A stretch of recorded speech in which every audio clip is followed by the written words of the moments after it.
Jika Allah memberikan hidayah kepada orang karena usahamu, khairul laka min humurin na'am, itu lebih baik daripada ternak merah yang bagus hasil rampasan perang. Artinya itu lebih bernilai dari dunia dan semua isinya.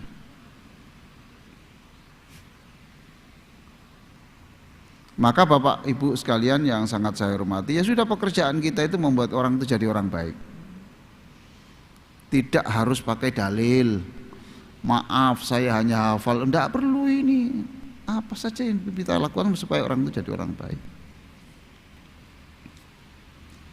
Nah, ada ayat ini, sebelum ayat ini surat apa tadi? Fussilat ayat 33. Sebelum ayat ini itu ada ayat tentang istiqomah. Istiqomah yang diceritakan di situ. Orang istiqomah itu besok ya didatangi malaikat, dan malaikat itu selalu berkata, jangan sedih, jangan susah. Itu kapan itu? Ya sekarang. Kapan lagi? Menjelang mati. Jangan susah, jangan sedih. Hari kebangkitan malaikat datang lagi, Allah takhafu wa la tahzanu. Jangan sedih, jangan sedih. Mengapa malaikat bilang begitu? Karena Allah sudah mengatakan kalau ada orang istiqomah itu, ya, itu saya tidak mengizinkan apapun tindakan makhlukku untuk membuat dia susah. Apa saja yang dia membuat dia susah itu tidak dihalangi Allah. Termasuk malaikat yang mungkin bertanya agak kasar itu tidak boleh sama Allah. Jangan agak kasar ini orang ini harus disenangkan itu. Bagi orang apa tadi yang istiqomah. Istiqomah itu apa? Apa Pak istiqomah? Continue. Sebenarnya itu kan kalau continue itu ini Pak ya. Istiqomah itu bukan continue-nya itu yang diukur ya. Bapak sholat berarti istiqomah. Bapak sudah istiqomah toh? Istiqomah itu begini Pak ya. Tidak merasa berat ya, tidak merasa berat menjalankan perintah Allah,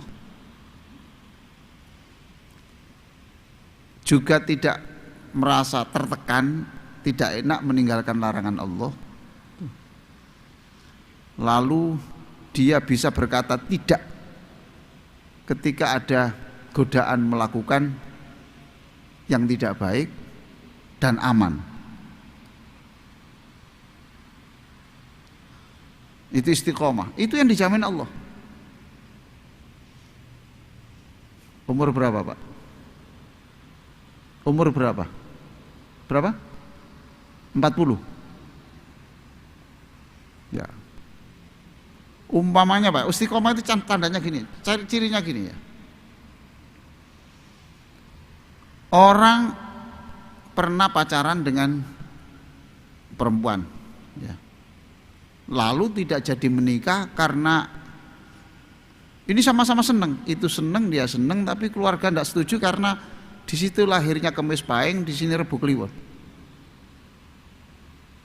Tidak jadi. Akhirnya sama-sama menikah. Menikah yang sana, menikah sini. 20 tahun berikutnya ini sama-sama meninggal. Yang suaminya sana meninggal, yang istrinya sini meninggal, sama-sama tidak tahu. Tiba-tiba ketemunya itu di hotel. Di mana? Ketemunya tadi? Ketemu di mana tadi? Ketemunya di mana tadi?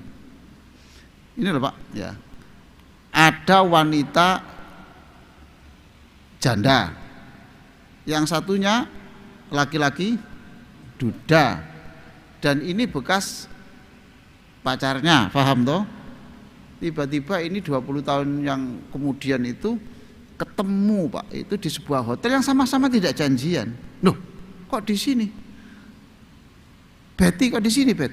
Loh, Mas Doni kok di sini juga? Gitu. Aku susah Mas, suami saya baru kecelakaan. Loh, temenan tak? Ya, istri saya juga meninggal kena COVID. Tuh, 2 orang. Apa yang terjadi kira-kira Pak? Apa yang terjadi kira-kira? Tanya umur 40 loh. Rezeki loh, iya toh. Itu jujur toh. Malam sama-sama hotel 274, yang ini 278. Enggak ada wartawan, sama-sama jauh dari anak. Aman. Malam pertama aman, malam kedua aman, malam ketiga ada godaan begitu. Lalu di bapak bilang, subhanallah, ini godaan. Nah, masya Allah, saya cepat pulang. Dosa. Lah itu istiqomah. Jadi bukan rutinnya. Istiqomah itu artinya kuat. Masya Allah, kuat.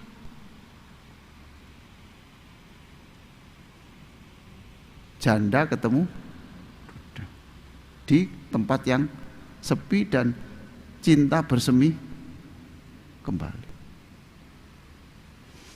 Masih tuwek kayak ngono ku ya. Ya. Kayak gitu tuh. Itu bisa saja. Terus nanti bisa cari hukum. Ada enggak ya hukum yang boleh nikah dewe wong loro? Dibuka no internet. Ini ada ini pendapat yang boleh ini. Gua lek dalil lu orang bengi gak lek dalil. Iki cocok. Itu loh Pak ya. Jadi istiqomah itu begitu. Bapak anaknya operasi, kalau tidak dioperasi itu mati. Dan bapak pegang uangnya takmir masjid. Ya. Uang takmir masjid. Bapak pegang ada uang 200 juta milik takmir masjid. Kemudian bapak tidak pinjam. Biasanya kan ambil terus diniati pinjam toh, ya toh, boleh ndak itu? Ndak boleh toh? Lah bapak ndak tergoda. Lebih baik anak saya meninggal, tapi saya bertahan pada sesuatu yang tidak baik. Itu istiqomah. Lihat seperti ini, bapak sudah istiqomah belum? Sudah istiqomah belum? Belum. Nah yang dijanjikan tadi itu Allah akan menurunkan malaikat itu yang istiqomah, bukan ukuran orang desa. Dia itu istiqomah Pak, kalau sembahyang mesti di situ loh Pak, istiqomah. Kalau meletakkan sandalnya mesti di pojok, itu bukan ukuran istiqomah itu. Istiqomah itu soal kekuatan iman. Ya Allah, ya Rabbi. Nah kemudian ayat ini menjelaskan orang istiqomah itu tidak hanya mengukur keimanan dirinya, tapi juga dia mengajak orang lain, membuat orang lain itu juga menjadi orang yang memiliki keistiqomahan yang sama. Ini kemudian dikatakan, adakah perkataan orang yang lebih bernilai daripada perkataan orang yang mengajak orang, membuat orang melakukan kebaikan. Nah ayat-ayat yang mirip dengan ini ada Pak ya. Contohnya surat Ali Imran ayat 110. Ali Imran 110 itu ada firman Allah begini. Kuntum khaira ummatin ukhrijat linnas ta'muruna bil ma'rufi wa tanhauna 'anil munkari wa tu'minuna billah. Kamu itu adalah komunitas manusia yang terbaik. Kok bisa terbaik? Iya, kamu itu ta'muruna bil ma'ruf, kamu itu ngajak kepada yang baik, wa tanhauna 'anil munkar, dan kamu itu mencegah orang untuk melakukan dosa, wa tu'minuna billah, dan kamu itu beriman kepada Allah. 3 itu. Jadi orang kalau ingin jadi orang baik, selalu pikirannya adalah bagaimana membuat orang itu baik. Bagaimana membuat orang itu baik. Yang kedua, bagaimana orang itu keluar dari yang tidak baik. Jadi Bapak kalau lihat orang subhanallah yang melakukan dosa gitu,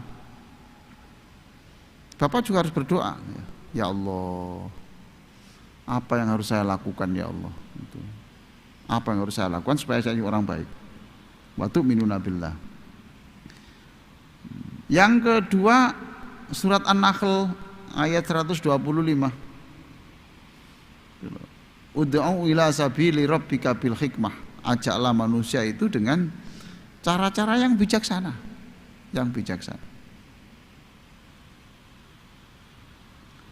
Ketiga, ayat yang tersirat di dalamnya perintah untuk mengajarkan Al-Quran dengan cara yang bijaksana. Surat Yasin itu. Yasin. Terus wal Qur'anil Hakim.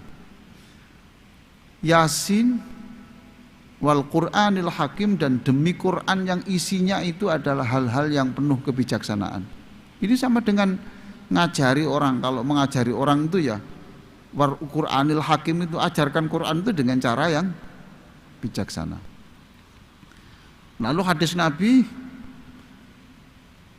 an Ibnu Mas'ud radhiyallahu anhu qala Rasulullah sallallahu alaihi wasallam, man dalla ala khairin falahu mithlu ajri fa'ilihi. Barang siapa yang membuat orang itu jadi orang baik, lalu orang itu melakukan kebaikan, maka setiap kebaikan yang dilakukan itu, maka dia dapat pahala. Itu insyaallah. Banyak loh Pak guru-guru ngaji yang di daerah-daerah itu Pak ya. Itu ngaji di rumahnya loh Pak. Iya toh? Di rumahnya. Nggak ada yang menghargai sama sekali tuh. Sudah berapa puluh tahun itu. Lampunya ya dipompa ya sendiri Pak itu. Betul. Bahkan ini dengan segala kemiskinannya itu masih mikir itu disuguhi para arek gitu. Berpuluh tahun tidak pernah diwawancarai televisi, tidak pernah diwawancarai koran, tidak ada parcel itu sama sekali tidak ada. Ya paling kalau muridnya panen semongko ya dibawakan semongko gitu. Terus kalau padi ya dibawakan padi tiga tas kresek, ya segitu aja, ditumpuk di itu. Dan itu di antara yang ngaji di situ itu ada yang jadi profesor. Ada yang jadi di mana-mana. Orang kayak begini nih Pak, berarti seluruh ilmu yang diterima dari dia itu, selama orang itu masih mengajarkan kebaikan, jadi orang baik, guru ini ya tetap mendapatkan pahala. Dunia nggak dapat apa-apa, tapi full di akhirat dibayar penuh oleh Allah Subhanahu wa taala.